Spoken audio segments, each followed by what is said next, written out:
Check, check, check.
No, but you didn't even put it out. It's D.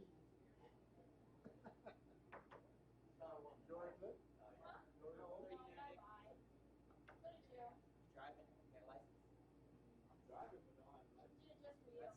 I'm driving. You know, I can always count you. It's like we said all the time. I like all the time.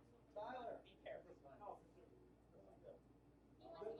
That is good stuff. That's good stuff. Can you just go to the DMV and like pay like Alex, can you learn? I don't even know. when you're under 16 you have to pay like $200 to get the permit. But once you're 16 past 16, just go take the test. I think I'm on the round. Hey, I'm watching George. No. Who am I playing? You were playing Tyler on the table. Let's get it.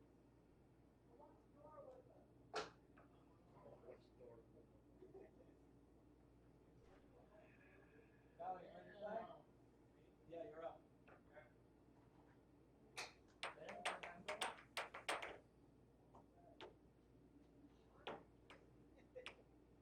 Or actually, Jacob just won, right? So, well, I guess it doesn't matter. I might. I do my. You're right over here. You have to burn.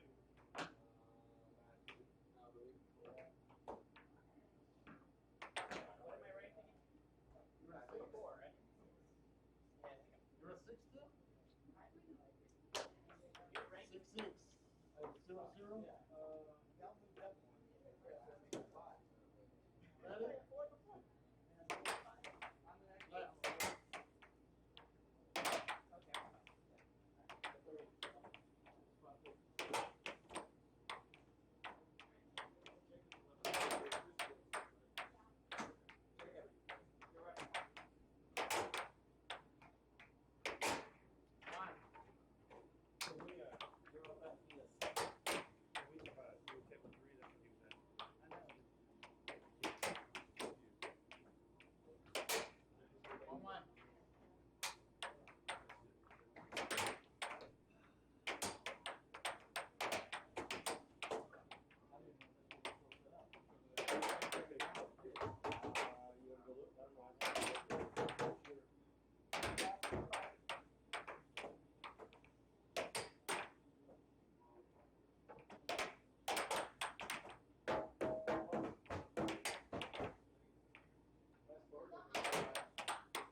Okay, folks, I am just going to hope that this microphone is working. It shows me it is. I'd like to welcome you to the Robin Hood Weekly, live from Houston, Texas, here in the lovely West Village near the beautiful campus of Rice University. We have got a good opening round match going between Jacob Ortiz and Chris Gibson, two solid level 6 players getting our coverage started on this Friday night. Let me apologize in advance. I am kind of anticipating some technical difficulty this evening like we had last week. I apologize we had no audio call for you last week, but we are doing our best to get that problem rectified, and I will stay with you as long as I can. While I have you guys hearing my voice, as always, the Robin Hood Weekly is going to be being brought to you by the I-45 Bingo Hall, located in Humboldt, Texas, at the corner of I-45 and 1960. We have a game starting here tonight at about 11:30, so grab your mobile devices, tune into Airhockey Live 360, jump in your car, and take a shot at winning a guaranteed $10,000 in cash and prizes at the I-45 Bingo Hall. Also, we have a new sponsor this evening, Miss Allison Day Michelle. Thank you so much for sponsoring this evening's game. I understand you are an accomplished player yourself from Chicago. We love the fact that you are supporting Air Hockey Live 360 and helping out. Thank you again, Miss D. Michelle.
We do have a good one going here between Gibson and Ortiz, folks. Sorry about the scoring glitch, but Chris Gibson did win the opening game 7-6.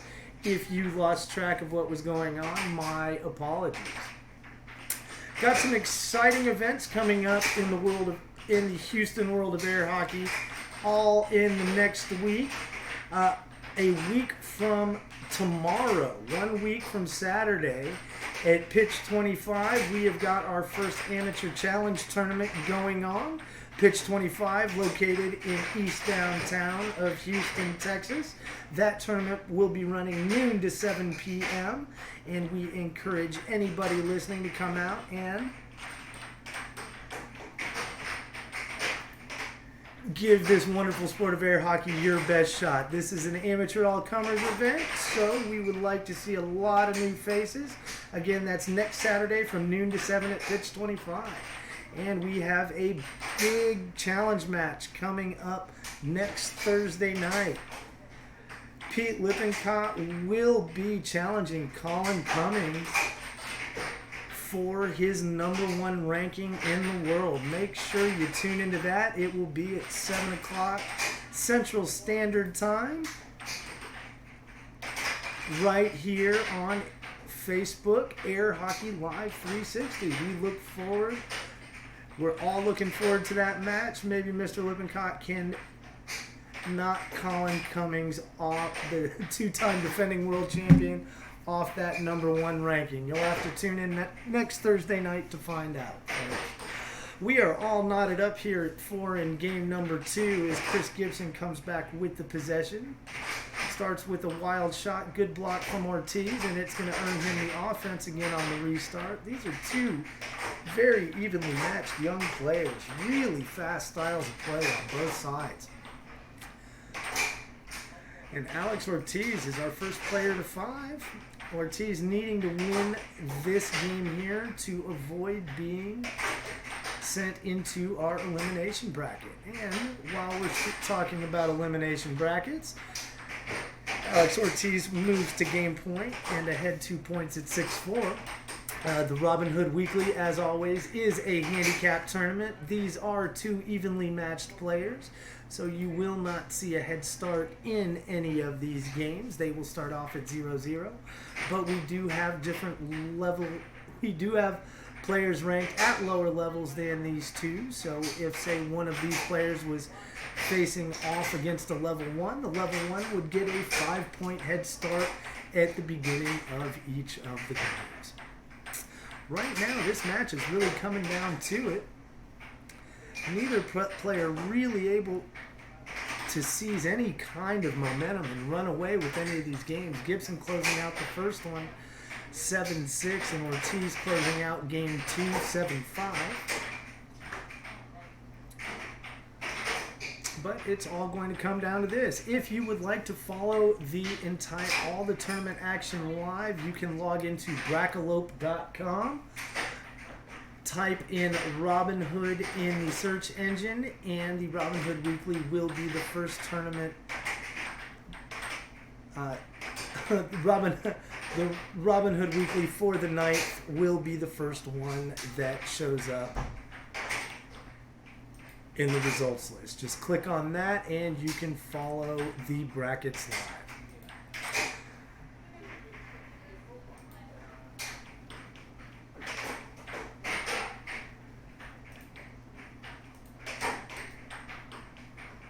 As always, we like to talk other sports here at the Robin Hood Weekly, and our Houston Astros on a huge winning streak right now. I haven't seen how today's game has turned out, but that 5-pitcher combined no-hitter against the Mariners the other day was hugely impressive.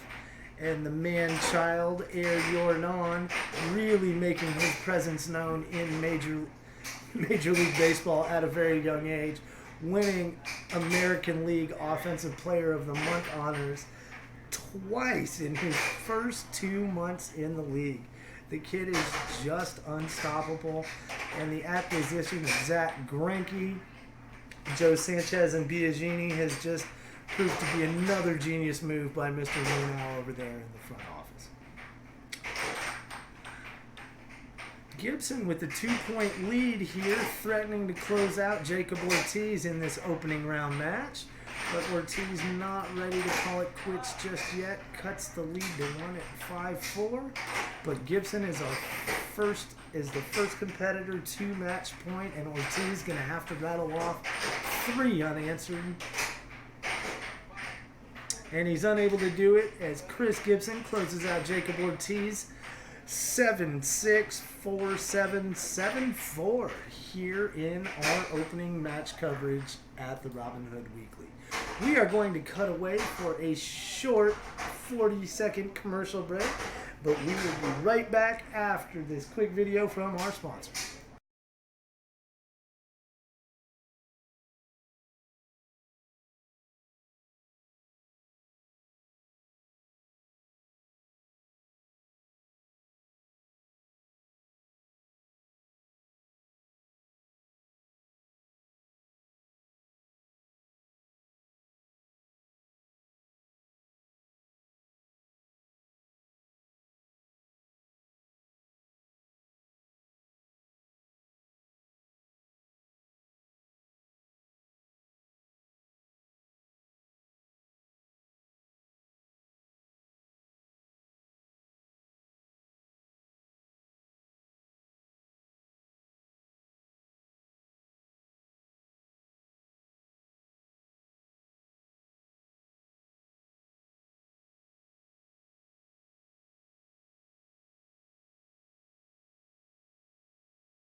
All right, folks, we got our next match of the night going between Fernando Guillen and Austin Lippincott.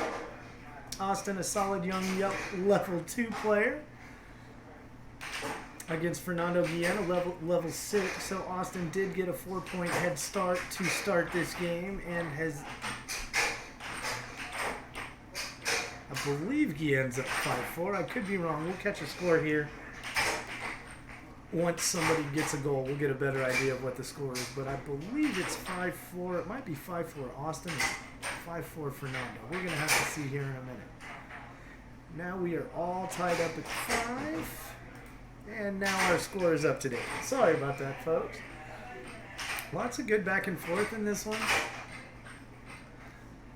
Austin only playing once in the last month or so due to summertime commitments that most teenagers have, summer camps and such. But he has 2 victories here at the one victory here at the Robin Hood Weekly, and multiple championship table appearances where he just has not been able to close out a higher ranked player. Got a good one going on over on table 2. We will take a quick look in on that at the conclusion of this game. Is Fernando Guillen is going to win game 1 6-5 or 7-5.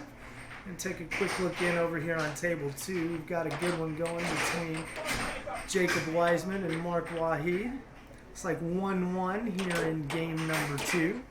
See if I can get an update as to who won game number 1. And again, like we were talking about at the beginning of our coverage, this is a handicap tournament, so Austin Lippincott will be getting a 4-point head start in each of the games. Guillen able to overcome that deficit in game number 1. Take a look at these brackets here for you. See where we're at in this tournament is Guillen puts a score on the board. But Lippincott able to move ahead 5-1.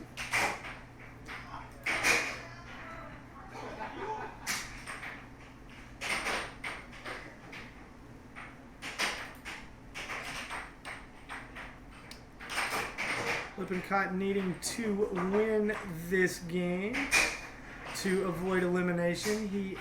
This is our first elimination bracket game of the evening.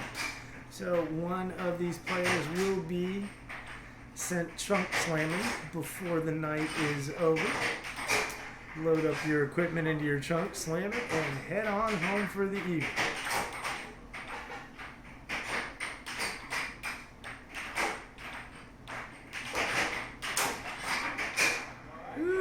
Mr. Guillen taking one off the face. Good block.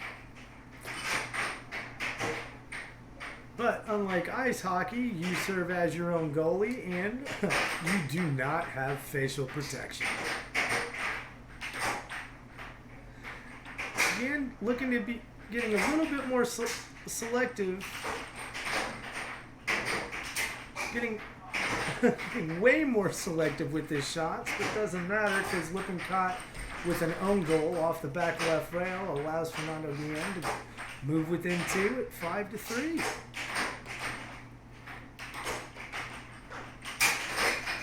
And Austin Lippincott earns himself a game point here in game number 2.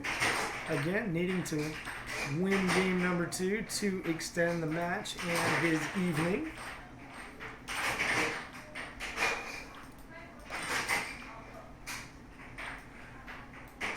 Austin losing to Jacob Wiseman in round number 1.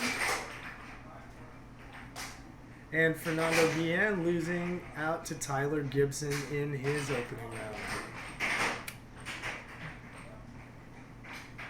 Looks like we're now sitting at, I think we're at 6-6 now, folks, but I can't be sure. We will know momentarily if Guillen scores and the play. We are now to sudden death for sure. So, next point is going to win this game for Lippincott or the entire match for Guillen. Which way is it going to go? Quick match compared to our first round of coverage tonight, folks. Going to wrap this one up in under 10 minutes. Really good turnout of 12 tonight here for our weekly championship. Couple of the best players in the world with us tonight in Jacob Wiseman, Mark Wahid, Jacob Ortiz. Lots of solid world-class players making an appearance this week. Lippincott on the offensive now, and he's able to do it. Clinches game number 2 and going to force the wins game number 2, 7-6, and he will force a third and deciding game number 3. Take another look into table 2, and it looks like Wahid and Weissman are still going strong, but we are going to stick with the action here at table 1. And away we go. Mr. Lippincott with his 4-point head start, and Guillen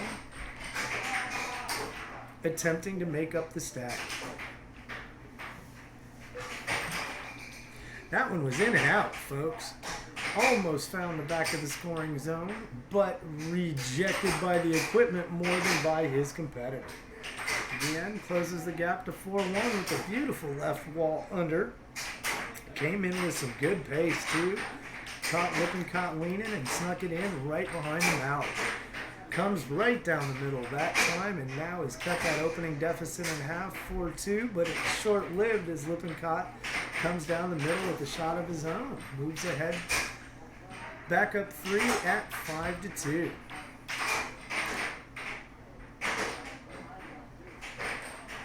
And that was not a score. That one leaves the table. We still hold steady at 5-2.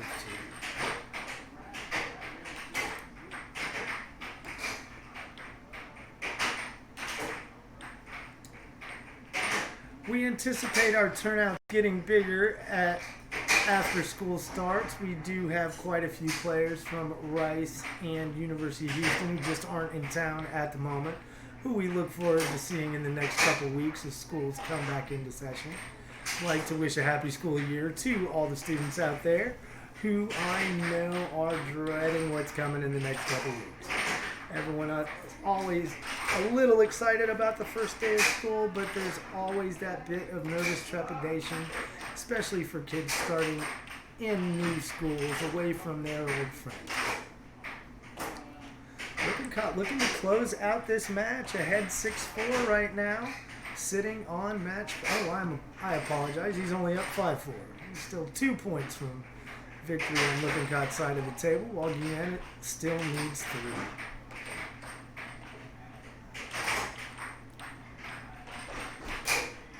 Good shot by Guillen. Comes strong down the left side.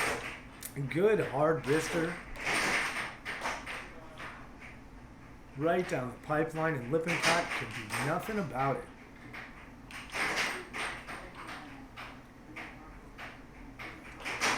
Not a lot of fancy drift work in this match, folks. Just lots of strong shots. Some have lacked some accuracy. Otherwise, we probably would have seen this one over a lot quicker. Good idea on the quick forehand restart by Lippincott, but he misses wide left of goal.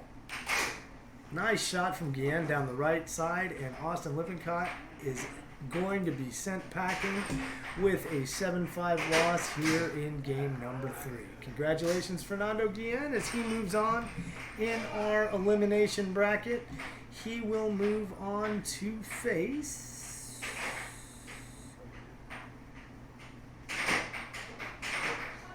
I believe.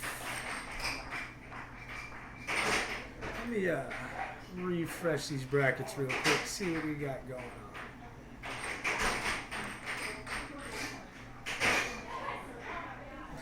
We've got to work out some other matches. Let me get this reset for us.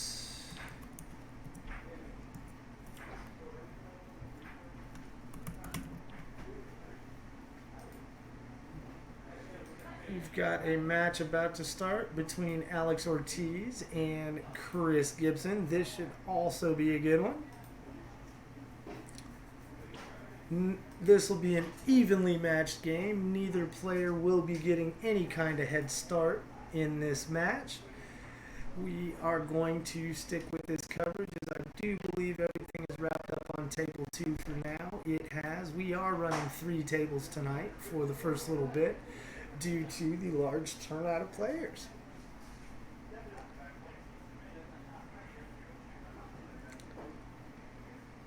Players come to middle table, and Alex Ortiz will start with the possession and scores right off the bat, right off the snap.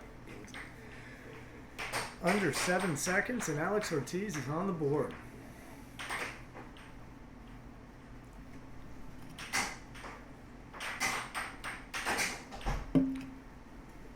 We will be moving our weekly championship to Cons Wine and Art Bar starting in a couple of weeks after we get the amateur tournament at Pitch 25 done and a second table over to the new venue.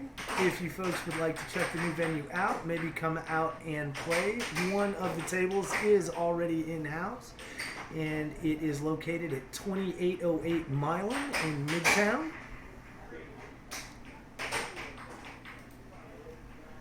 If you'd like to stop by, get some practice, grab a cold beer, a nice glass of wine, Cons Wine and Art Bar is the place for you.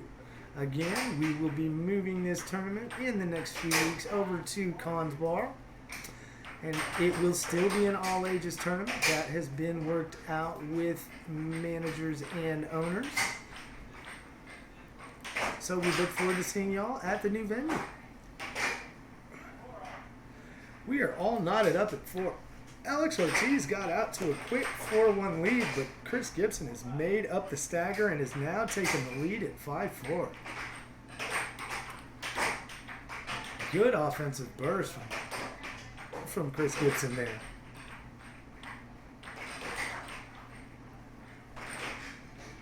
Fell behind 4-1 and then rattled off 4 unanswered. And you see some momentum here against Alex, but Alex stops the bleeding and knots it up at 5 with a nice backhander right down the left side.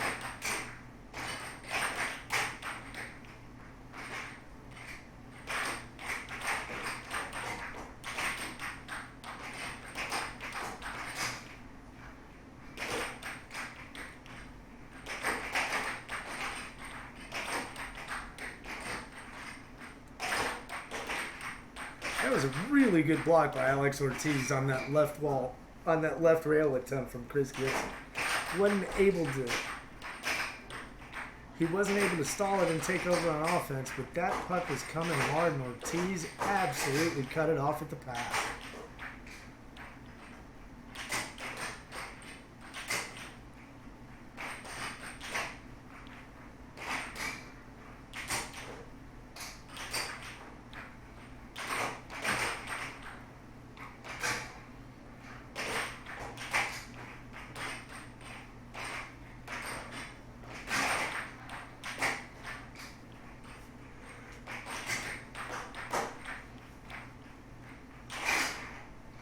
Ortiz takes the lead back, and he is our first competitor to game point. Ortiz with the 6-5 lead here in game number 1. Looking to...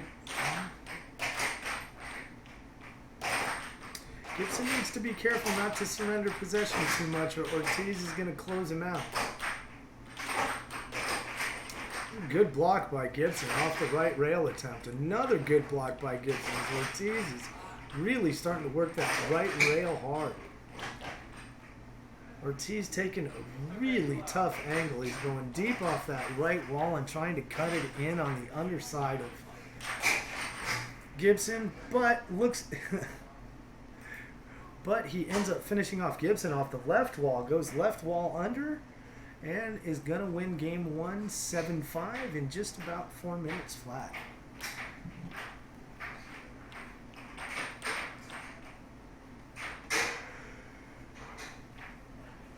Players switch sides and reset, and we are about to get ready to go here with game number 2. Chris Gibson is going to have the possession to get things going, as Ortiz won the opening face-off. Puck's in play, and Gibson almost scores right off the snap. Good block right at the center of the table by Ortiz, and he turns it into a scoring opportunity, and he's up 1-0. Short-lived, though, as Gibson comes down that right pipeline, and Ortiz has an answer for him off that right wall again.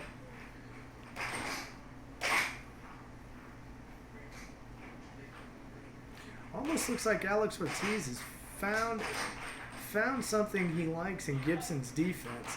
He really keeps working that right rail hard. That was a good backhand-forehand combination from Ortiz. Started with a ripper backhand and ripped the rebound right back across the table with the forehand on the forehand side. Ortiz, a little bit of momentum it seems, but Gibson is not going to let him get away that easy.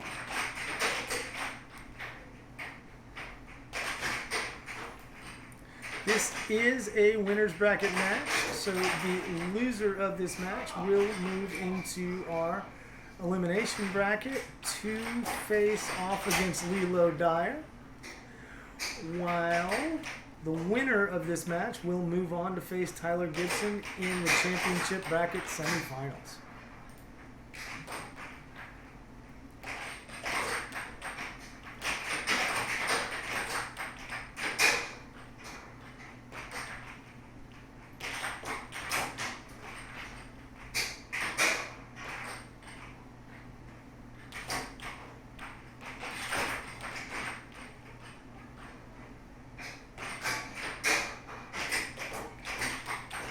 Got some good back and forth going between these two now. The scoring has dried up a little bit, but that is just because both these players are showing some solid defensive prowess here early.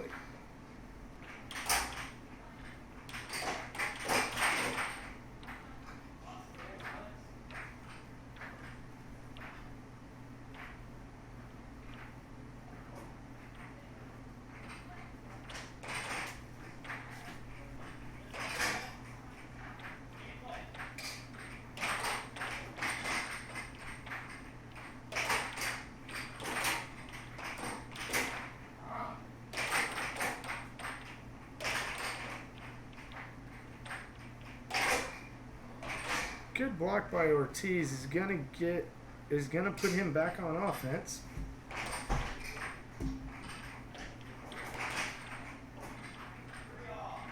And we are all knotted up at 3. Again, we haven't seen a score here in a little while, and as I say it, Alex Ortiz moves ahead 4-3. But Gibson ties it up just as quick. Neither of these players really able to gain that coveted momentum. Staying within a point of each other. We are at 5-4, and Alex is going to have... Alex Ortiz going to have possession on the restart, but he wastes it, and Gibson is back on the offensive.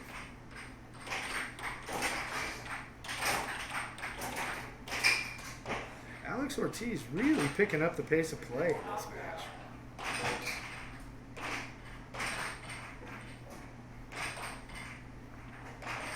As we hold steady at 5-4.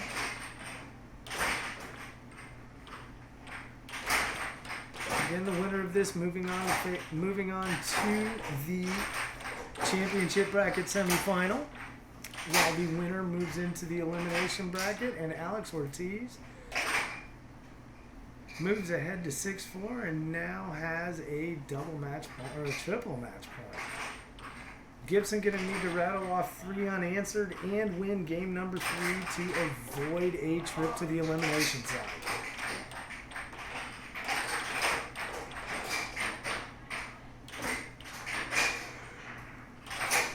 And it's just like that. I apologize, folks. Alex Ortiz in straight games wins 7-6, 7-4. Good show from Alex Ortiz here at our featured table.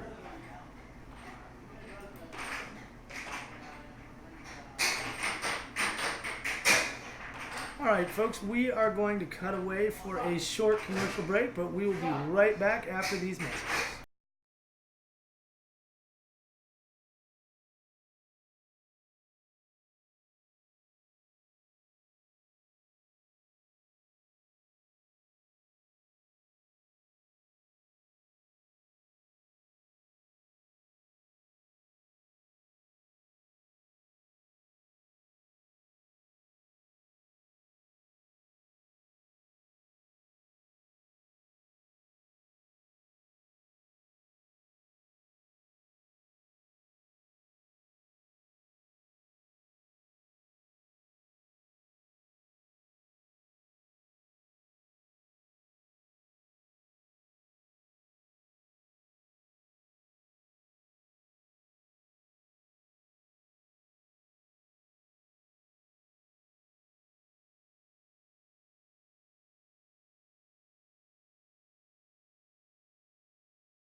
Sorry about the long delay, folks.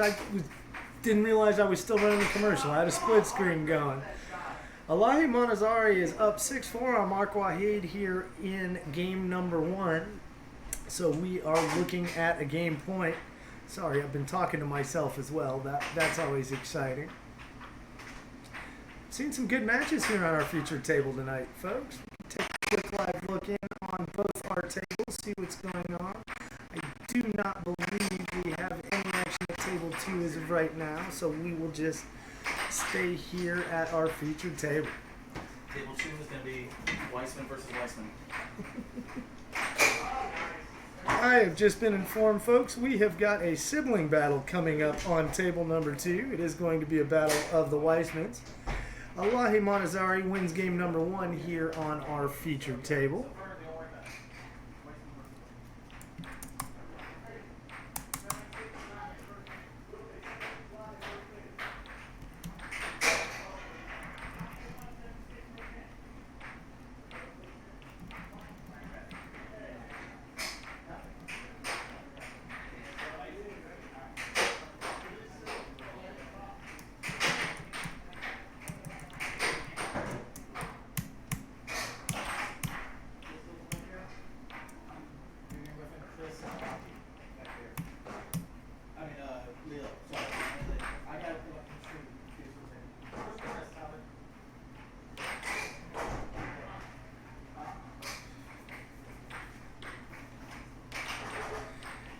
Elahi does get a small head start, so I believe those are the 3 points she has. And Mark Wahid now only trails 3-2 here in game number 2, folks. Elahi Montazari winning game number 1. This is an elimination bracket match, so one of these players will be calling it an evening, while the winner will move on to face the winner of Jacob Munoz and Luis Cervantes.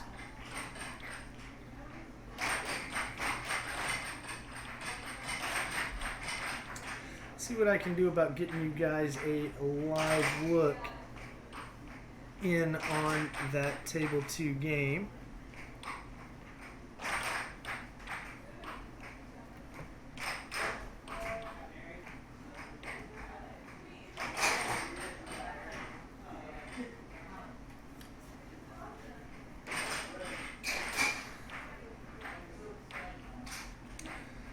So Elahi has a 5-2 lead right now. See what I can do about getting you a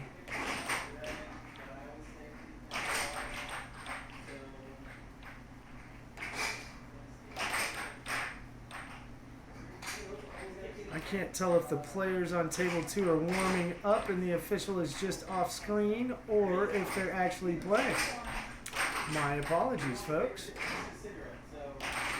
So I can't get you an updated score just yet on the sibling battle on table number 2, but I will cut over there just as soon as humanly possible. And Elahi Montazari has Mark Wahid on the brink of going home, sitting on match point with a 6-2 lead. Now 6-3 as Mark Wahid cuts into the lead of Mark.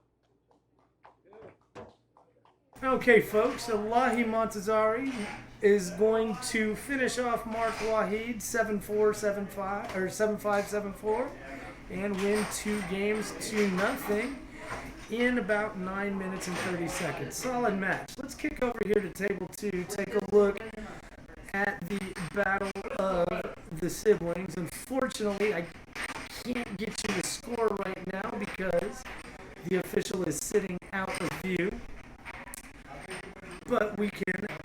keep an eye on this action. Jacob, obviously a big level 6 player and going to finish off his sister in what I believe was game number 1. I don't have a final score, so we're just going to go under the assumption that Jacob is up 1-0 over Sarah in this battle of the Weissmans. All right, now we got our official coming into view. Awesome. So we are going to go ahead and stick with this game, and I am going to see what I can do about at least getting all the statistics close. I do believe that Sarah gets 3 or 4 points to start. So we're going to give her 3. Got that shot clock running. Can do this for you guys. And Jacob is now just trailing 3-2, but he is up a game, so we are all tied up at 3.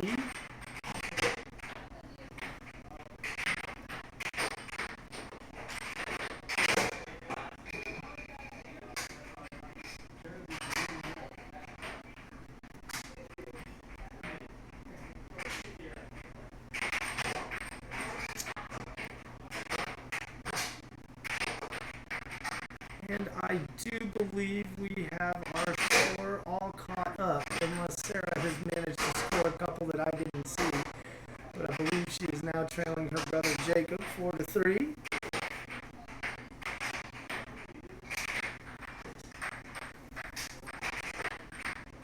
Or, I apologize, the score is now 5-5 and now 6-5 Sarah.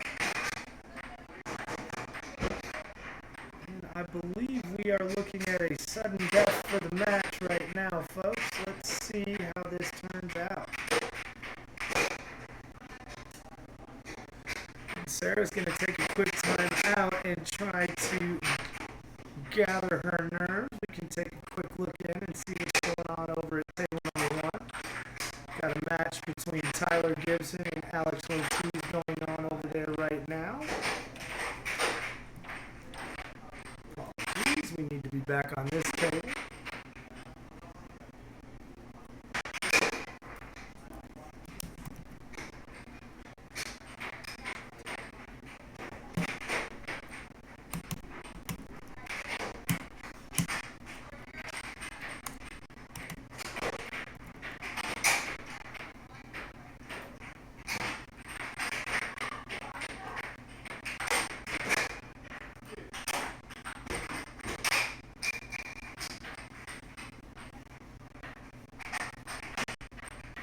Got a really good battle going here at 6-6 between the siblings, folks.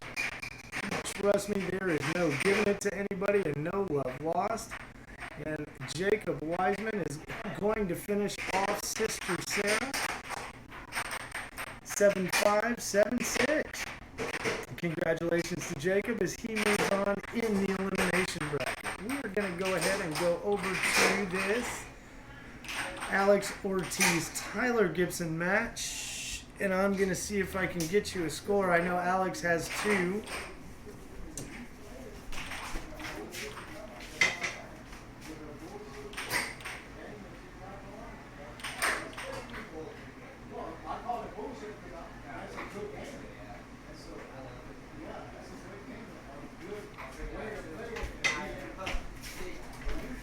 And Tyler Gibson has now a 5-3 lead over Alex Ortiz after that last shot. So we do have a good one going on here.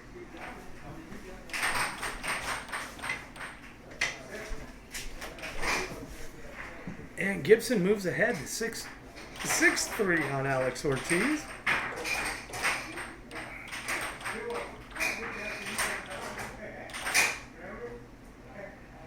And now 6-4. Alex Ortiz not giving up on this game.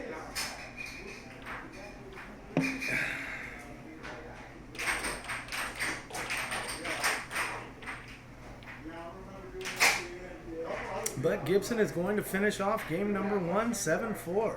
We switch sides, a little reset. And I do believe that Gibson gets at least a point or two here. I think it's 2 points. That's what we're going to go with.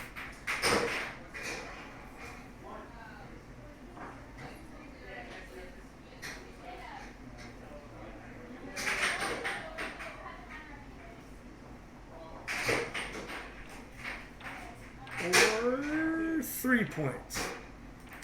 Tyler Gibson will be getting 3 points here against Alex Ortiz, and this is going to be a winner's bracket match. The winner of this will move on to face Jacob Wiseman in the championship bracket final and have a shot to be the first competitor at our championship table this evening.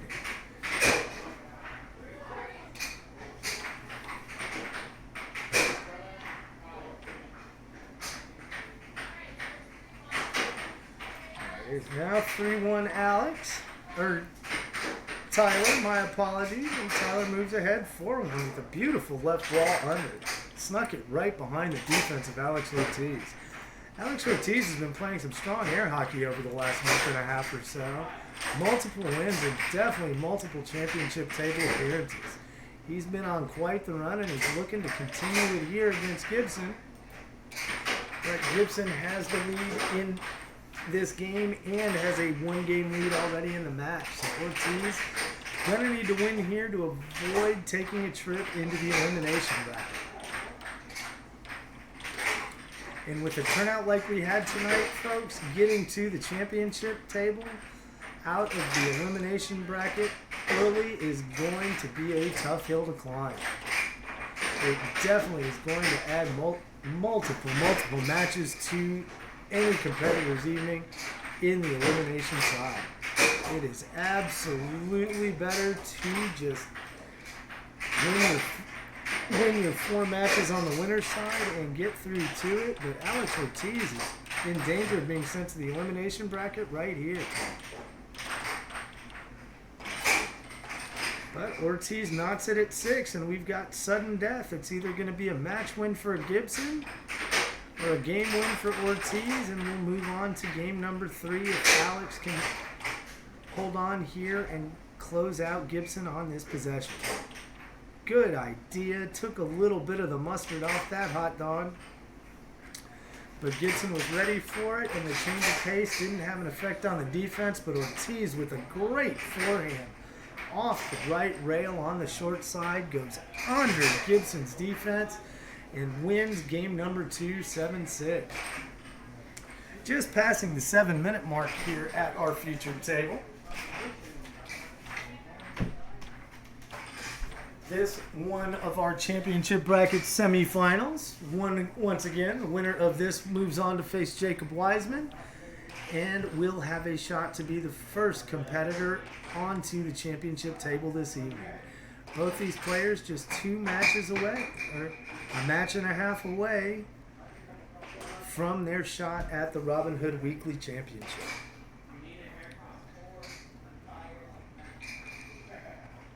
Great turnout tonight, folks. Wish you could join us. We are located at 2826 Robin Hood. We look to get going around 8 o'clock every Friday night. We are here for one more Friday before we make the big move over to Midtown.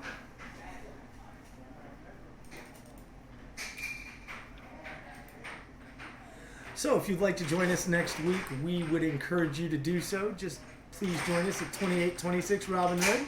We are located just blocks from Rice University and the Rice Village.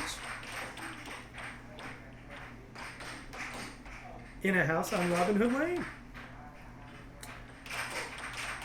This is a really important match for these 2 players, folks. If you win this, you're one or 2 steps away from the championship. If you lose here, you're adding at least 3 more games to your night to try to get to that championship table. Things really coming down to it But the loser of this will be facing 1, 2, 3 more steps to the final table instead of just one. And if you got into the elimination bracket early tonight, folks, it was a steep hill to climb with 12 competitors here. Again, we would love to have a bigger turnout than 12. We've had as many as 27 show up.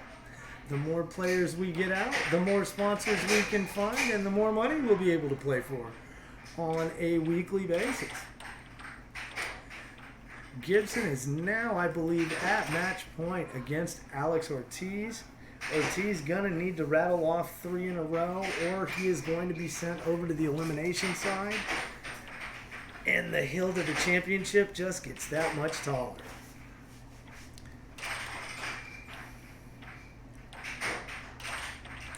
Tyler Gibson with a good performance. Gibson a level 3 player, so he obviously given a 3-point head start in each of these games. Oh no, and Alex Ortiz says it all for you, folks. Oh no. And Tyler Gibson is going to move on to face Jacob Wiseman in the winner's bracket final, while Alex Ortiz is sent packing over to the elimination bracket side. And he is looking at a big hill to climb now, folks. We are going to cut away for a quick commercial break, but we will be right back with more Air Hockey Live 360 action.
Okay, folks, we are back and we are joining an elimination bracket match in progress between Luis Cervantes and Alaje Montezeri.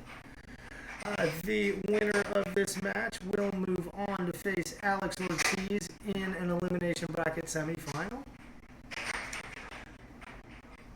We are getting our next game at the featured table set, as Luis Cervantes cuts into the 3-point head start of Montezeri, and we now only trails 3-1. It's been a really fun night here at the Robin Hood House in Houston, Lots of exciting air hockey action this evening. We've definitely had some well-played matches and a big enough turnout to use all three tables here at the house. Montezari tries a backhand off the left rail, but Cervantes is able to shut it down.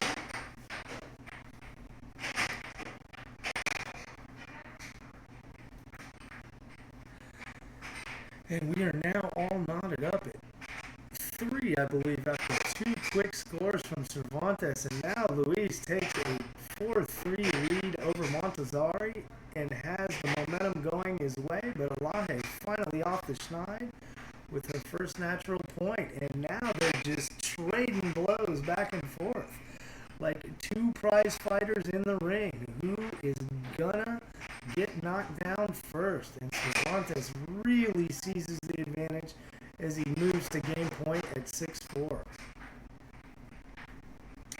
Alaje not ready to give up on game 2 just yet.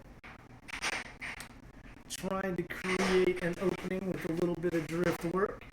Or maybe it's a quick timeout from Luis and we just didn't see him do it. Cervantes back at the table now, and Montezari with the restart again tries that backhand on the off rail on the left side and is unable to find the angle. Cervantes seizes control, gets his own left rail under, and is going to close out Alaje Montezari. We must have missed his game 1 win, folks, as that match is now over. Luis will move on to face Alex Ortiz in what is sure to be an exciting elimination bracket match, and Alaje Montezari with a decent showing tonight, but is going to be done for the evening.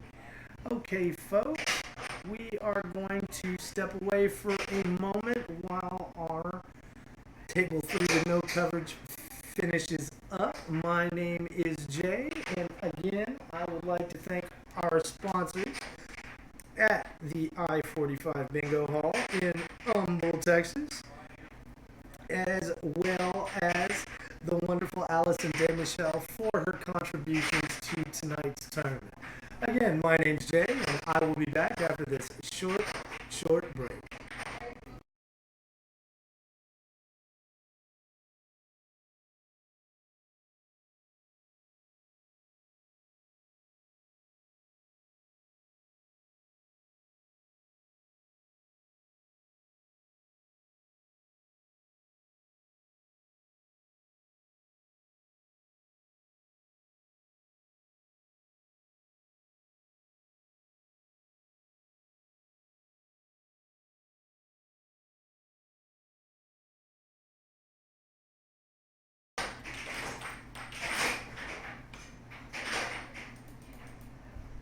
And folks, we are just underway in our championship bracket final between Jacob Weissman and Tyler Gibson. The winner of this match will move on to be the first competitor at our Robin Hood Championship table, while the loser will get a direct one-way ticket to the elimination bracket final and a chance at redemption against their redemption will come versus their one loss of the night if they can do it.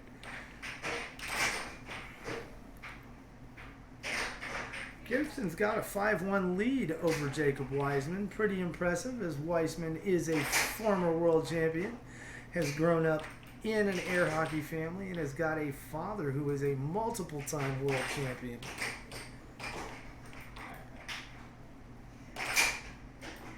In our wonderful sport of air hockey, Jacob Weissman has cut the lead to 1 and now trails 5-4.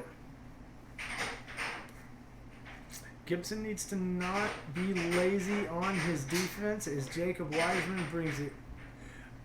brings it fast and accurate, as he has made up the 4-point stagger in just under a minute and a half.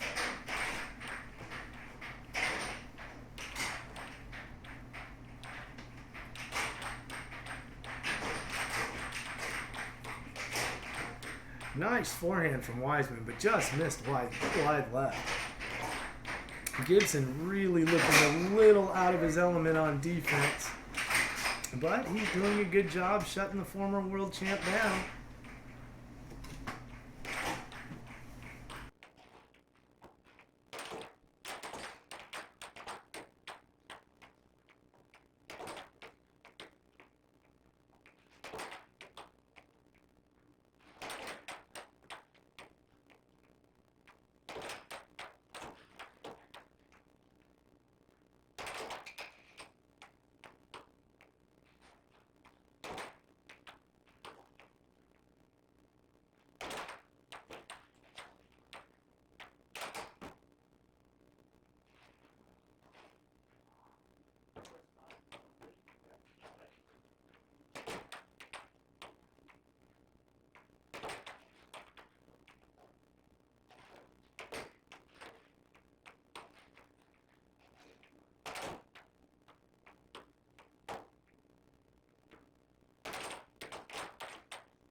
And folks, all of the momentum has turned in Jacob Weissman's direction, and he is now looking at game point at 6-5. Tyler Gibson only able to get one natural point against Jacob Weissman in this match so far, and Jacob's going to win game number 1, 7-5, right at the 4-minute mark. We will reset. Gibson will get his 4-point head start. Players switch sides, and we are underway again. Jacob gonna have the possession to start game 2, but puts out a weak shot. Gibson turns it around and scores, and just like that, it's 5-1 again. This is almost an identical start to game 1, except for that Gibson is not able to get it to game point that quickly. And now Jacob Weissman going to have to rattle off 6 before Gibson gets 1.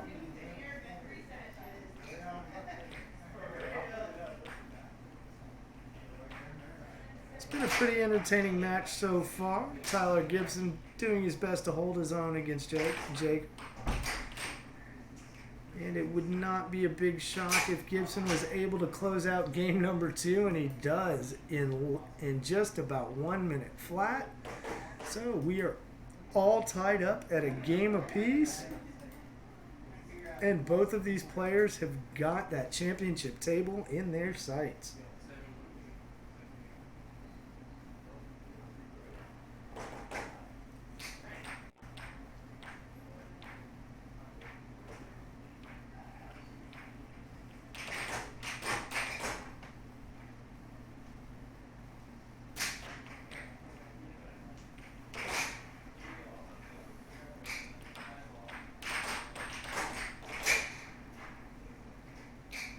And Weissman's going to open the scoring here in game number 3.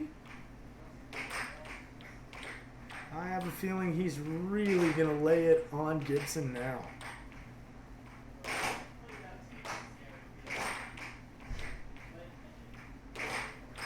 Not to say that he wasn't bringing his best game in the first 2, but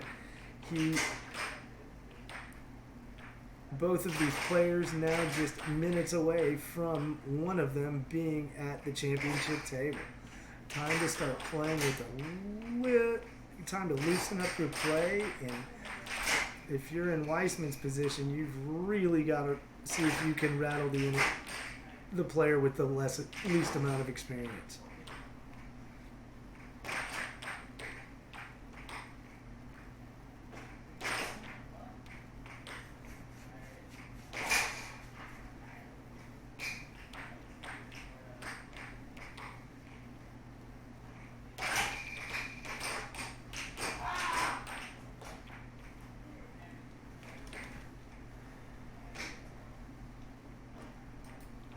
Guess Jacob has rattled off a couple of quick ones, and we're now at 4-3.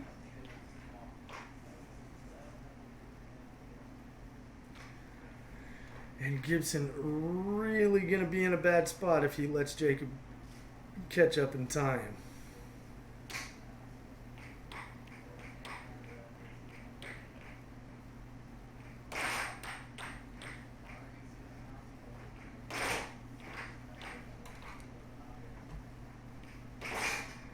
And there it is. Weissman has tied this at 4. And Gibson in big trouble now. He's been unable to get a natural point here in the third and deciding game.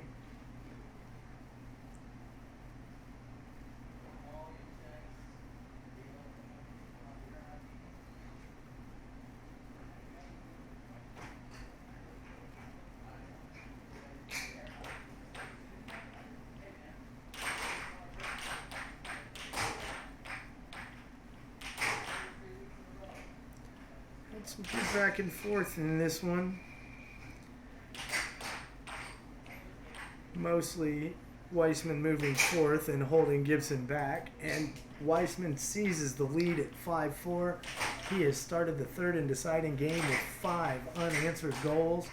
And all the momentum going Jacob Weissman's way now. Can Gibson shut it down, or is he just going to roll over and let it happen?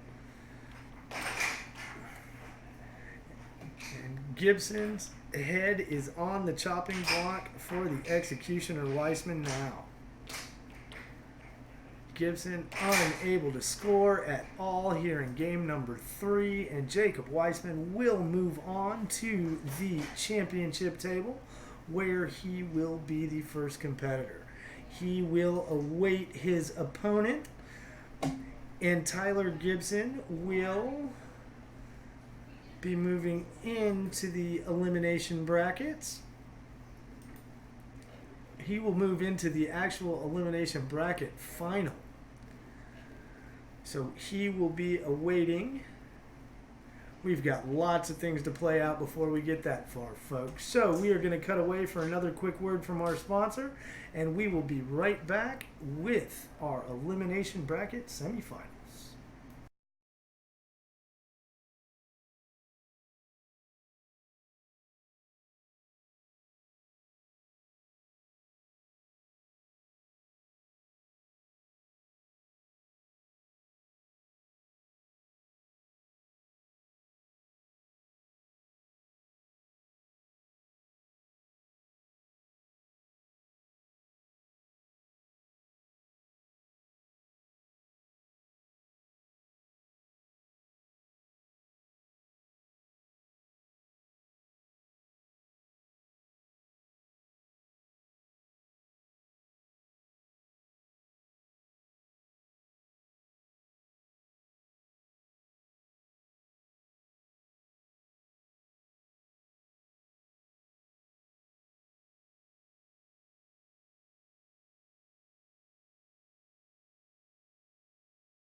All right, folks, we are underway with one of 2 elimination bracket semifinals we have for you. Here at table number 1, it's Alex Ortiz versus Luis Cervantes. And we, I believe, are going to be running the rest of the evening here at just the one table.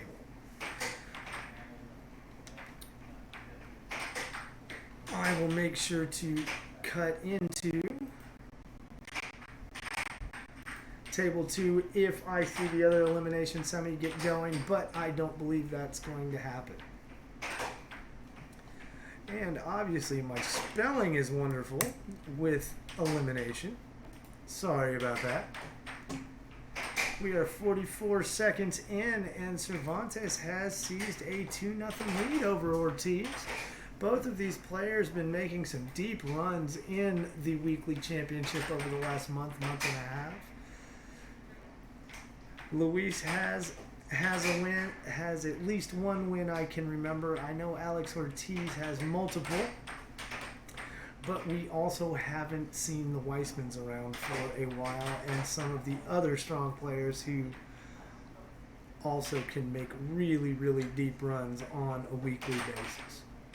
It was nice to let some of the lower level players win while they were all gone. But when you have all of these world-class players in a tournament like this, as opposed to just one showing up, it's a lot harder for the lower level players, even with those big point head starts they get, to make it all the way through the Lion's Den and claim a win. I don't know why my clock stopped running.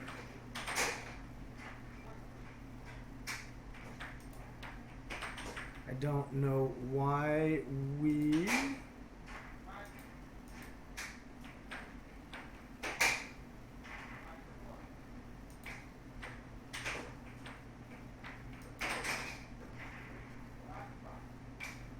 I apologize for the time not running, folks. I'm not really sure why that happened, but we are all tied up at 5. I'm going to add a couple minutes to game number 1. That seems about right. Maybe not that many. Maybe that many. 3 minutes sounds about fair for these two players.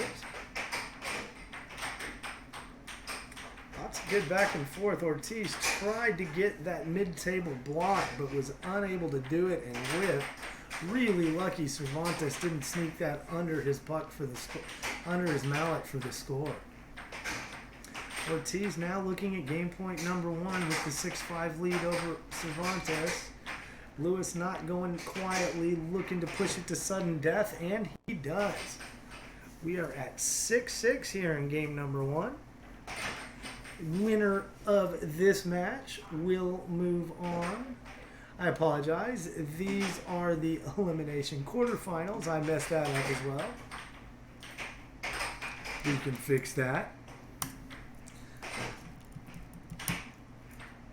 And they will be facing the winner, or the winner of this will move on to face the winner of the Chris Gibson-Sarah Weissman match.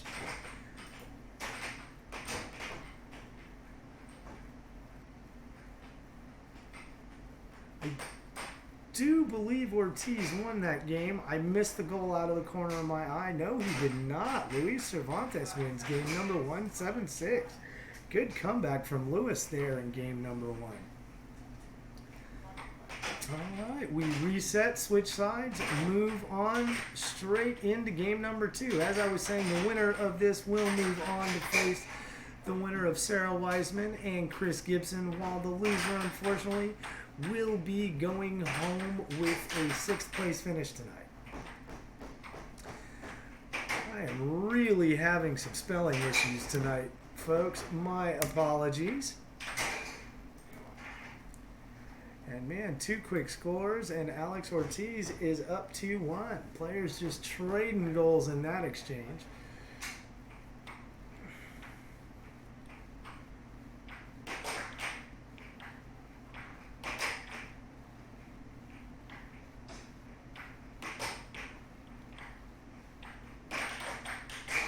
Good defense from Alex Ortiz. Finally got to settle on one of those blocks and just ripped a forehand down the right-hand side and snuck it right by Lewis. Cervantes not ready for the speed that came with that forehand, but he cuts the lead back to 1. And this game going almost a mirror image of game number 1. Neither player really able to seize any kind of momentum from the other.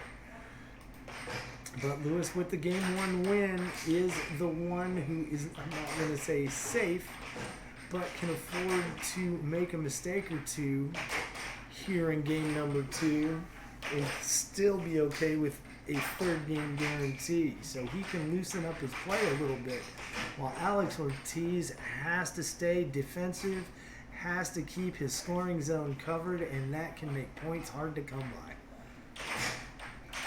Alex won't completely shut it down, but he will be a little bit more defensive than what we saw in game number 1, where both players were playing a little bit loose.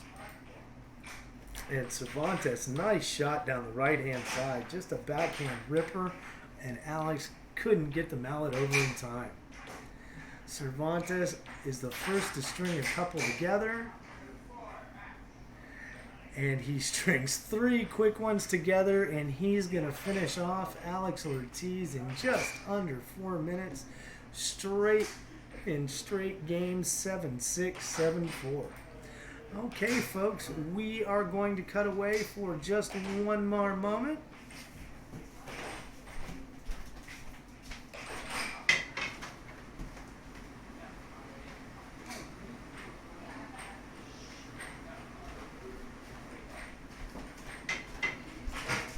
I apologize, folks. We are not going to cut away. Yes, we are going to cut away for just a moment, and we will be right back with some more live air hockey action.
Okay, folks, we are back. We are joining the other elimination quarterfinal in progress.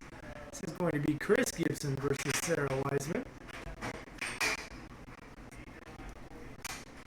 And Chris Gibson, I believe this is game number 1, trailing 5-3, now 6-3. And now 6-4. Sarah Wiseman looking to close out what I believe is game number 1 as we were following along at the feature table.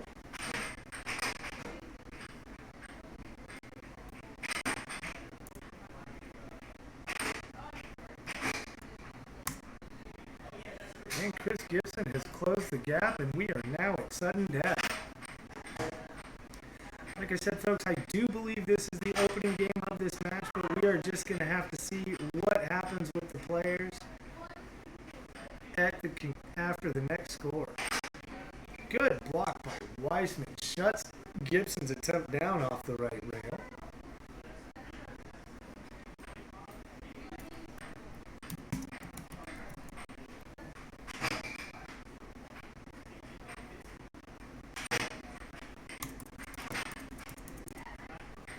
Got a good battle going here at sudden death, and it's going to be Chris Gibson who closes out game number 1, 7-6.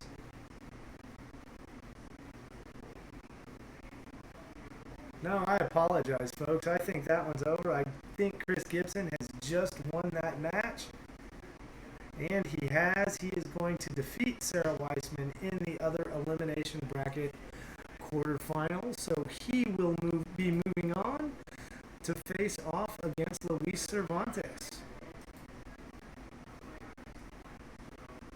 in our elimination bracket semis.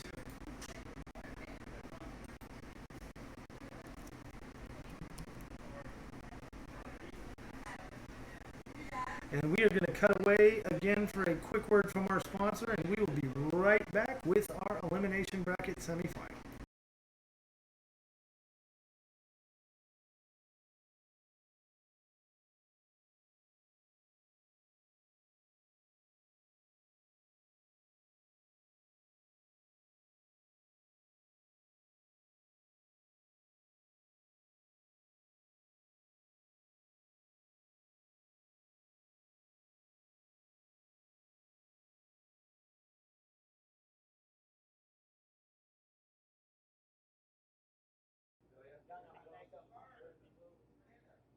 Okay, folks, it was a quick break. Chris Gibson not taking much of a rest between these two matches. And this will be an even money match. Two evenly matched level 6 players. So no one will be getting a head start as we come to center table, and we are about to get it underway. The winner of this match will move on to face Tyler Gibson in the elimination bracket final, while the loser will be going home with a very respectable 4th place finish. Luis Cervantes opens the scoring 16 seconds in, and we are underway. Good try by Cervantes off that right rail, but Gibson shuts him down. Goes right back to that same well, but the bucket comes back empty. And what it does come back with is a point for the opponent as Gibson ties it at 1. Cervantes not wanting to stay tied for long. He comes with another backhand, this time down the left side. Nice fast pace on it, and Gibson couldn't get the mallet over in time to stop it. Another good one, another blinding backhand from Cervantes down the left side.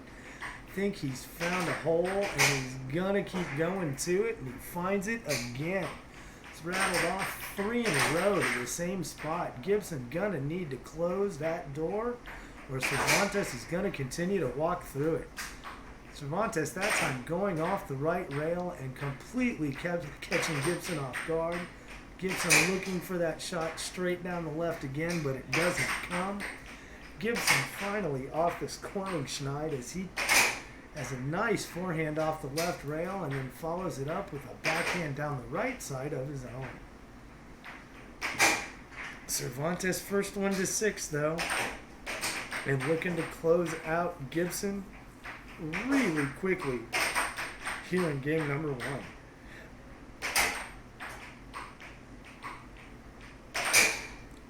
Chris Gibson, nice right wall under. Cervantes can't get the mallet down in time, but it just is delaying the inevitable in game number 1. And right at the 2-minute mark, Lewis finishes it off 7-4. We change sides, reset, time to move on, and it looks like Gibson is going to have the offense to start game number 2.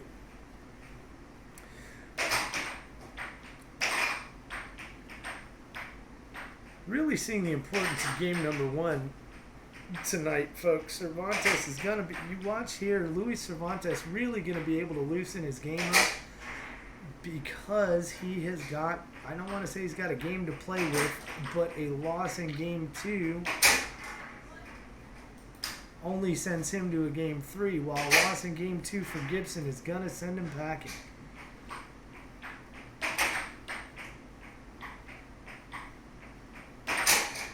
Nice shot by Luis Cervantes off the right wall. Goes to the underside of the defense and scores. Big hole there, but Gibson with the quick answer, and the points are coming fast and furious from both sides of the table now, folks.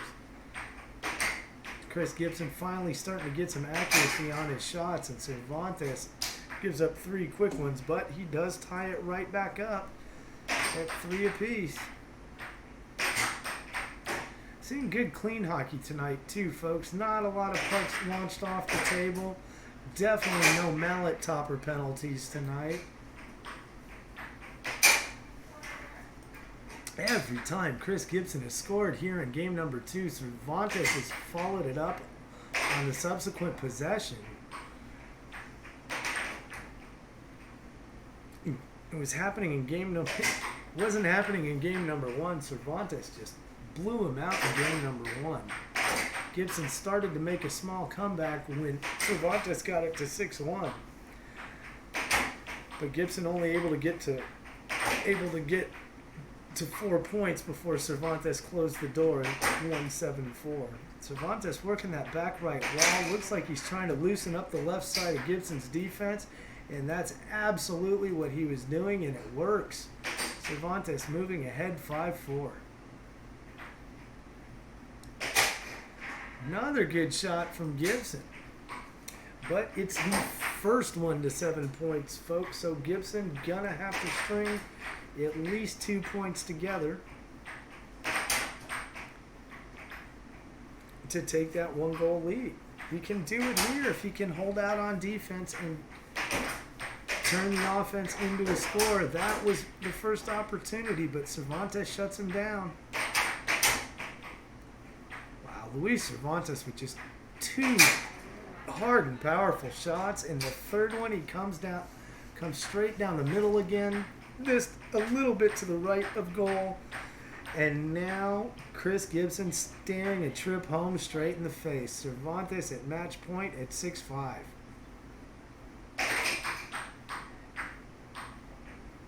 Good idea by Gibson as Cervantes was leaning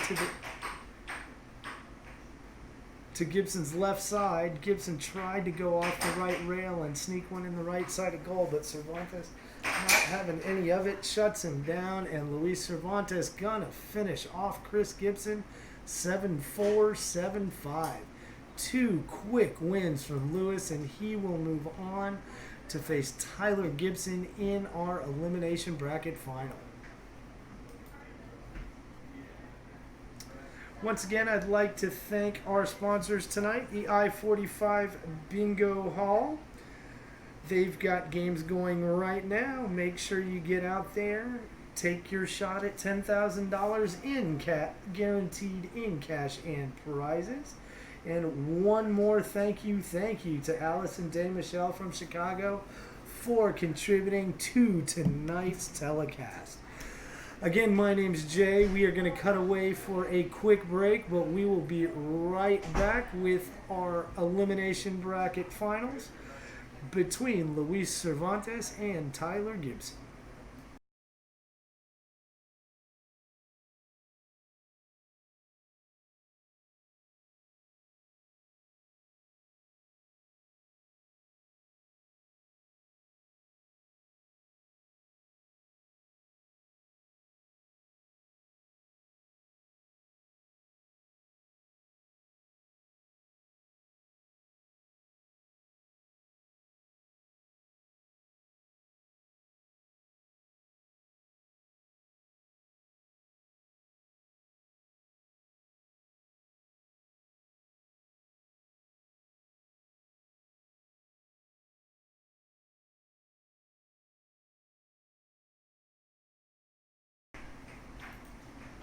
All right, folks, we are back. This is our elimination bracket final. Winner of this moves on to face former world champion Jacob Wiseman at our weekly championship table, while the loser will have a very respectable third place finish, and third place gets you in the money tonight. So all 3 remaining players guaranteed a small paycheck for their efforts on this Friday night. I do believe Tyler Gibson gets those 4 points against Cervantes as well, so we will put those in right now. We are 47 seconds deep before Luis Cervantes breaks the scoring drought, and we are underway. Gibson with a decent idea, but Cervantes traps that puck in the back right corner, comes back with the forehand, and now that head start is cut in half. Cervantes now trailing only 4-2.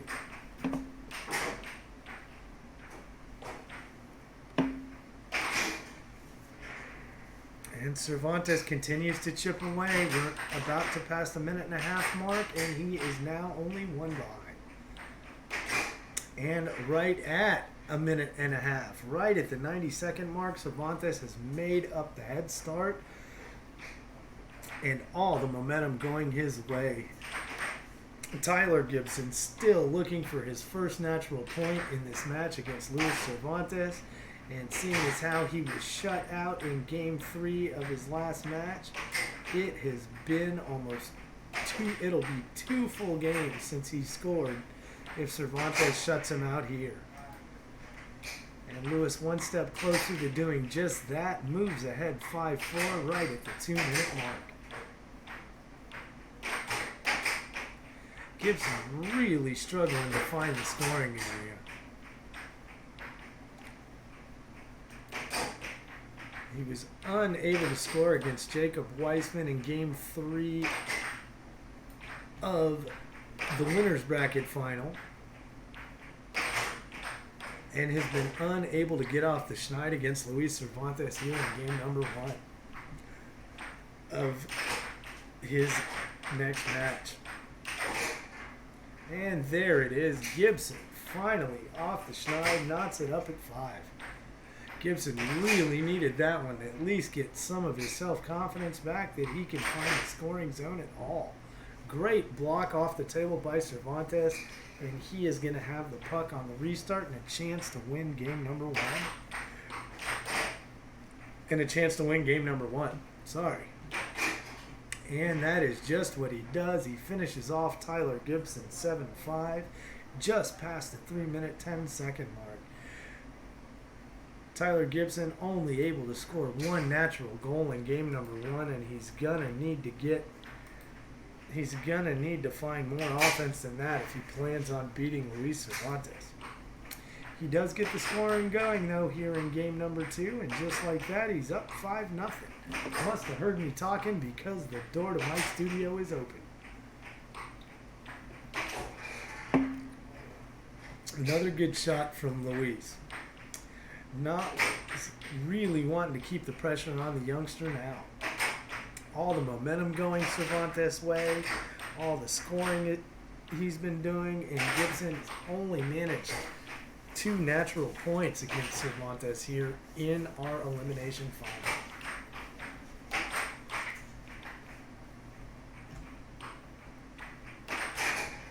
Nice shot off the right rail by Lewis, and he cuts that deficit to 5-2. Slow and steady wins the race early on, but again, Cervantes does have a game to play with. So he may be able to loosen, if he loosens his game up just enough, really comes on the attack, he can make up this deficit in a hurry. We are only about a minute in, and Cervantes is doing just that. Slowly chipping away at that head start. Gibson really needs to get to game point right here. He's got to have some cushion, and he does. So Cervantes gonna have to rattle off 3 more unanswered to close out Gibson in game number 2 and earn his spot at that championship table.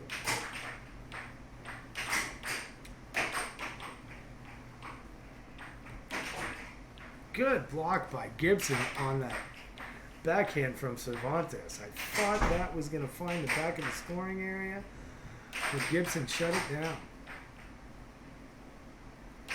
Gibson finally getting some puck possession time and really able to bring it to Cervantes in that exchange, but he was unable to close it out with the score.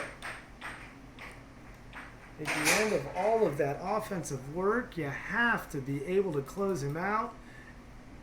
Oh, I apologize, folks. I must have missed some points. Cervantes is going to win that one 7-6. And our championship is set, folks. We are going to have former world champion Jacob Weissman face off against Luis Cervantes. We are going to cut away for a quick break while I reset the scoreboard, and we will be right back with that championship match. Congratulations to Tyler Gibson on his third place finish here at the Weekly Championship.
All right, folks, it all comes down to this. Our championship match is set. Jacob Weissman to the championship table with no losses.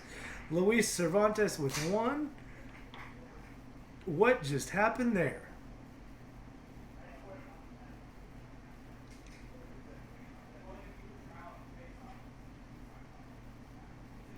Looks like we've got a small disagreement going on. Cervantes scored off the faceoff, but he was unable to keep his mallet on the table, so that is not going to count. And we are going to start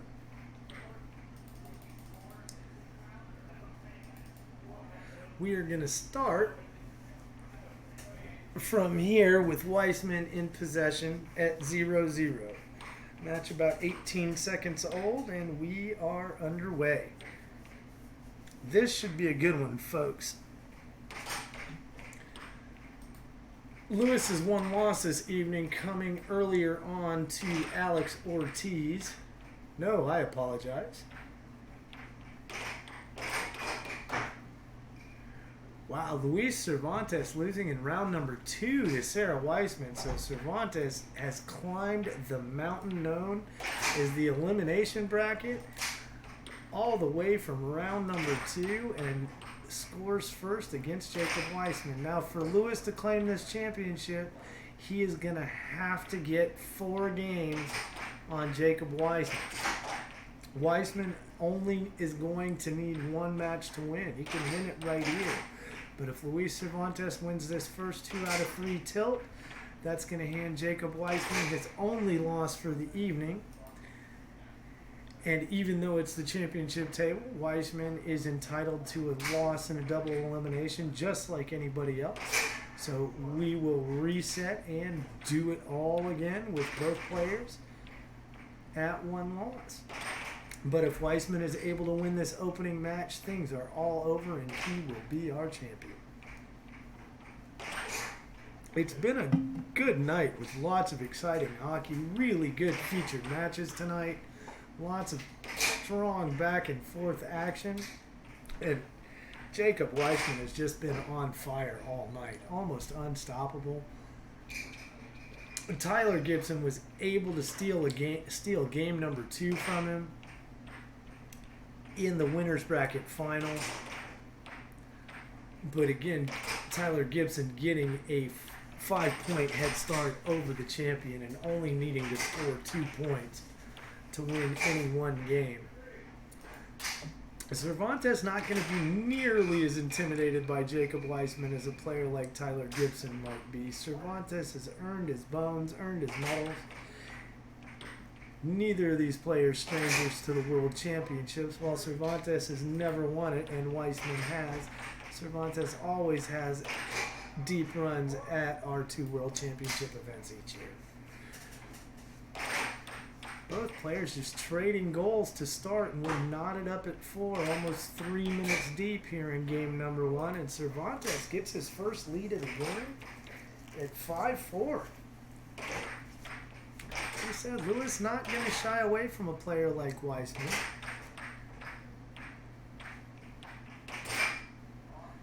And Cervantes with a few weekly championships of his own under his belt.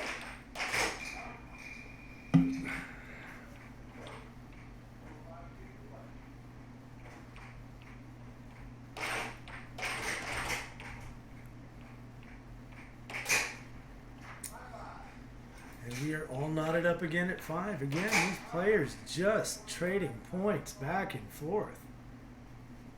And Cervantes the first to gain point here in game number 1.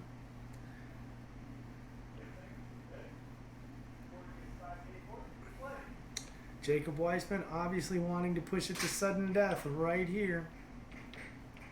Gonna need to find a score to do it, though. Ooh, that was almost it. He snuck that behind Cervantes' defense, but just missed wide right, and Lewis makes him pay. Cervantes wins game number 1, 7-5.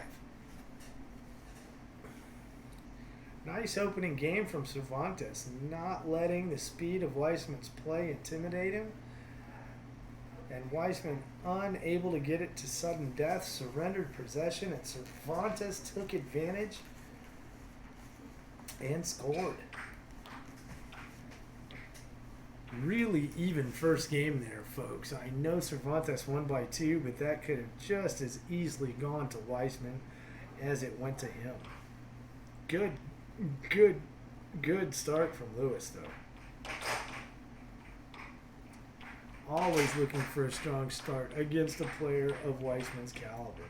There is that circle drift work that can just intimidate lower level players, but Cervantes just blocks, counters off the right rail, goes under the defense of Weissman and scores.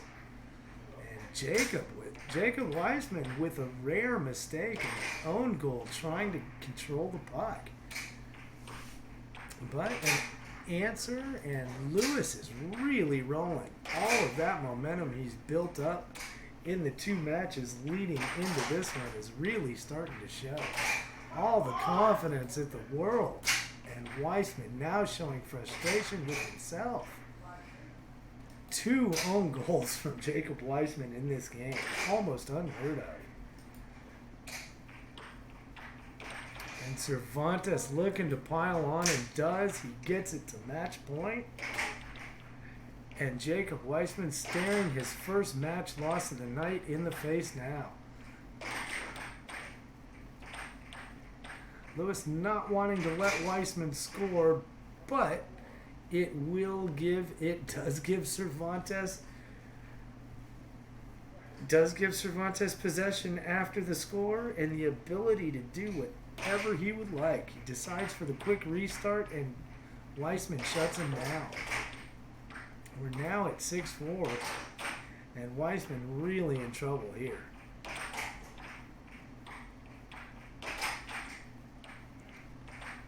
Lewis missed that third attempt and surrendered possession. Jacob looking to cut the lead to 1. And he does. Nice backhand grip down that left pipeline. Cervantes getting a taste of his own medicine from that last match. He was just abusing Tyler Gibson with that backhand down the left side, and Weissman uses it against Cervantes that time. It's a good idea with that deep angled shot off the rail by Jacob Weissman, but Cervantes shuts it down, and Cervantes is really strong in the counter game right now. Doesn't hit on these blocks. He's not so much looking to settle as he is to just whip it around and counter quickly, but we are all tied up at 6. And Cervantes at match point, Weissman looking to force game 3. It's a pretty good comeback from Jacob Weissman, but he's unable to complete it. And Luis Cervantes is going to take the first match over Jacob Weissman. 7-6, 7-6. Doesn't get any closer than that, folks. And we are moving on to match number 2. This will decide it, folks. Both these players now with a loss. Jacob Weissman's not coming till here at the championship table. Cervantes 1 loss coming in round number 2. So this match here is for all the marbles. The next man to win 2 games will be our Friday night champion. Both players obviously wanting to take a moment to catch their breath, gather themselves. And we come to center table. And we are underway. Cervantes looking to score right off the snap. And hold his puck this time, but unable to do so. And Weissman's going to open the scoring here in game number 1 of the final match of the night.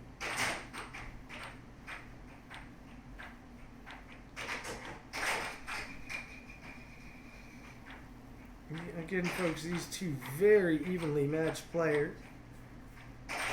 Weissman, obviously a former world champion. Cervantes with multiple wins, multiple weekly wins, and solid showings at the World Championships year to year.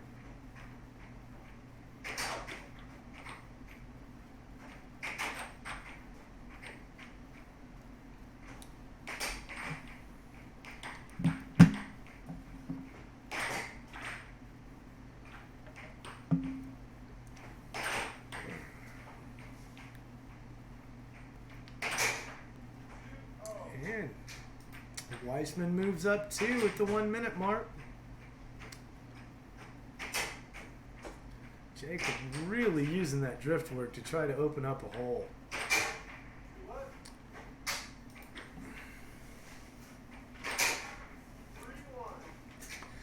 And Weissman, I think, feeling a little bit of sting from that loss in the opening match.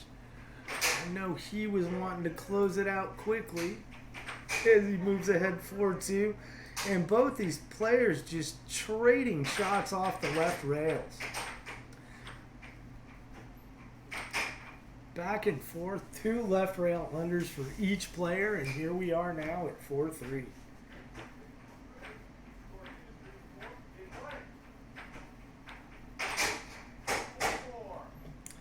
And Cervantes knots it up at 4 at the 2 minute mark. Really entertaining hockey from both these players. That one came in so quick, even the camera didn't pick it up, folks.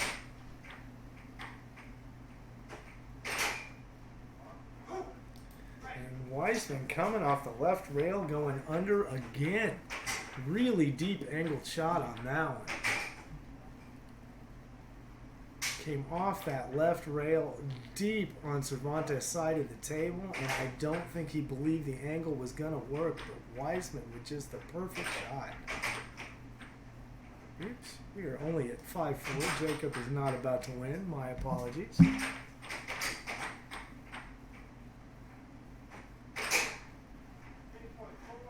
Now that pushes us to game point.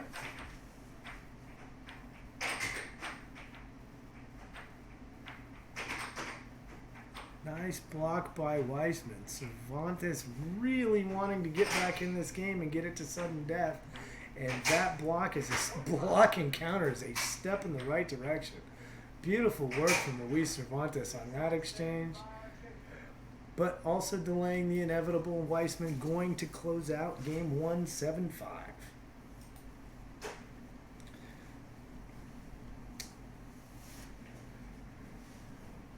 I don't know if you're just tuning in, folks. Both of these players with impressive runs tonight. Jacob Weissman making it through to the championship table undefeated, taking his first loss of the night right here to Cervantes in match number 1. Luis Cervantes losing his second match of the night and climbing all the way through the elimination brackets to get here. For those of you who've played at a weekly championship or in a double elimination air hockey tournament, knows what a tall task that is to get through to the finals on the loser's bracket side, especially losing so early on. The later on you lose, the easier it is to make it to this table. And obviously, if you're going to have a loss, the best way to do it is the way that Weissman did tonight. Make sure your one loss comes at the championship table.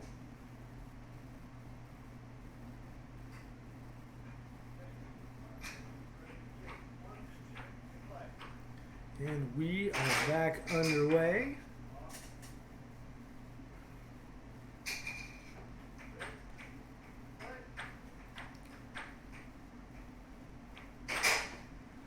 Weissman coming off the left rail with that backhand. Really tough shot to pull off, and he just made it look easy. Weissman starting to pick up some momentum. He wants to close out this championship right here in game number 2. Doesn't want to go to a third game with Cervantes. Lewis just been playing really, really strong all evening long since that first loss. And he is not going to let Weissman get away. Cuts the lead to 1 at 4-3.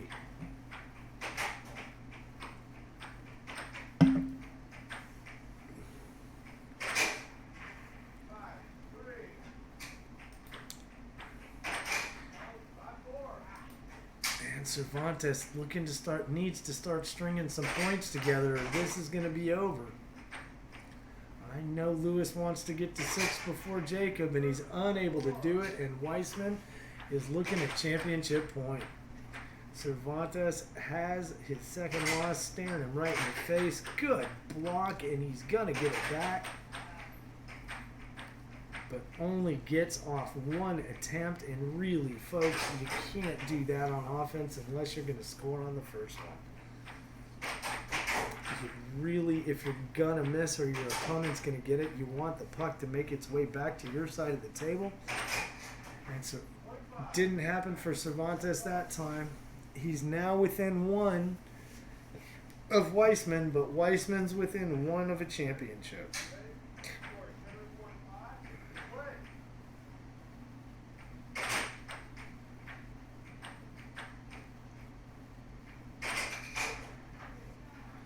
And it knocks it up, and we are to sudden death. We are about to pass the 7-minute mark.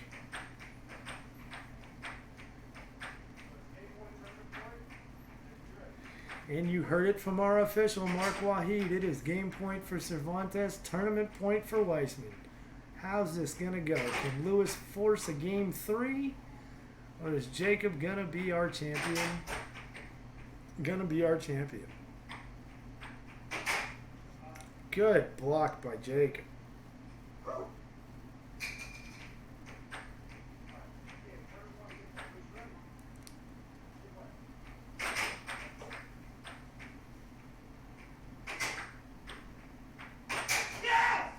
And Lewis is going to force that third and deciding game. Nerves of steel from Luis Cervantes. Battles all the way back to sudden death and is able to lay it to the former world champion. Great job by Cervantes there in game number 2. You don't see better hockey than that, folks. Falls way behind early to strong competition. Battles back.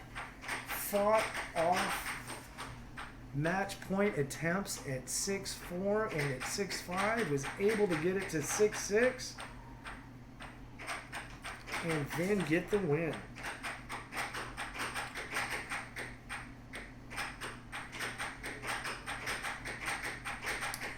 Folks, we are going to... No, we are not going to step away as Lewis is back.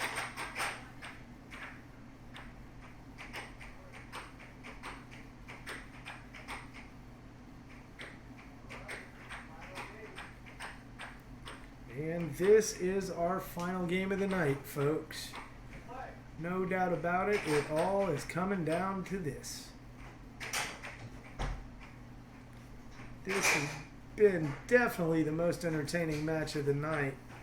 All of these games making it to at least, all these games going to 6-5, if not 6-6, before we get a winner decided.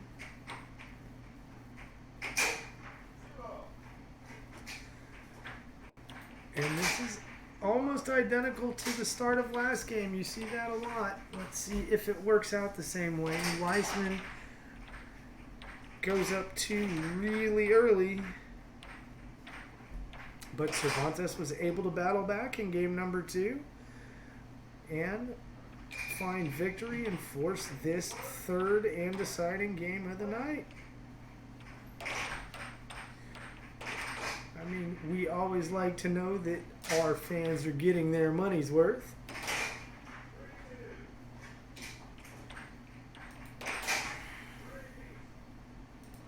And both players trading points now.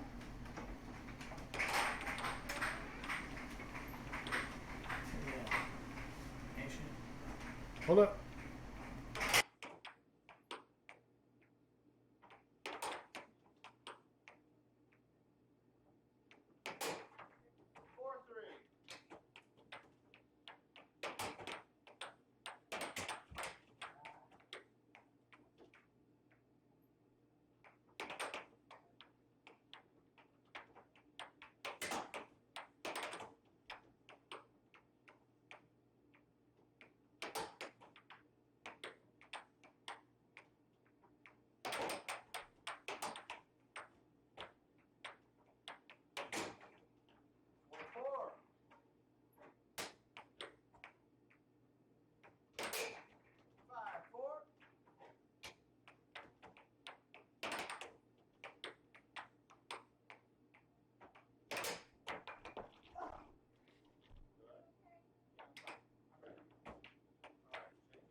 Yeah. All right, folks, and we are done. Nice shot from Jacob Weissman to finish it off.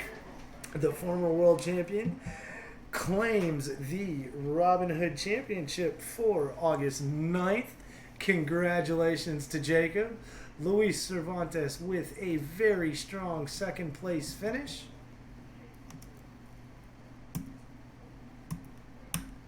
And Tyler Gibson finishes in third place. Congratulations to all of our competitors. One more time, I'd like to remind everybody we have the amateur championship at Pitch 25 next Saturday, 1 week from tomorrow, starting at noon, open to all comers.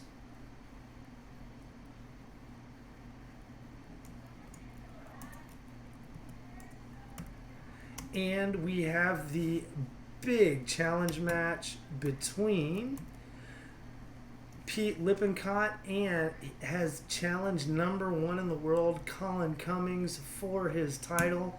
That will be coming to you live.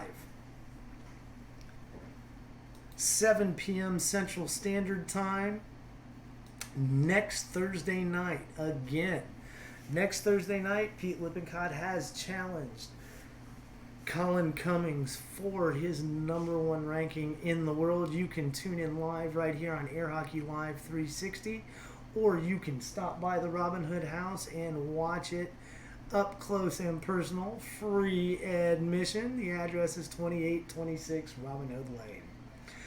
One more time, I'd like to thank everybody for tuning in to Airhockey Live 360. A big thank you to our sponsors, the I-45 Bingo Hall, and an even bigger thank you to Miss Allison Day Michelle from Chicago. Thank you so much for contributing to our broadcast tonight. Again, this has been the Robin Hood Championship for the week of August 9th, 2019. My name is Jay. I am your voice of Air Hockey Live 360. Please tune in next week. The broadcast starts at 10 p.m. I've had a wonderful evening. I hope you've had as much fun as I have. Congratulations to Jacob, Lewis, and Tyler on their wonderful showing this week. And with that, folks, we are out.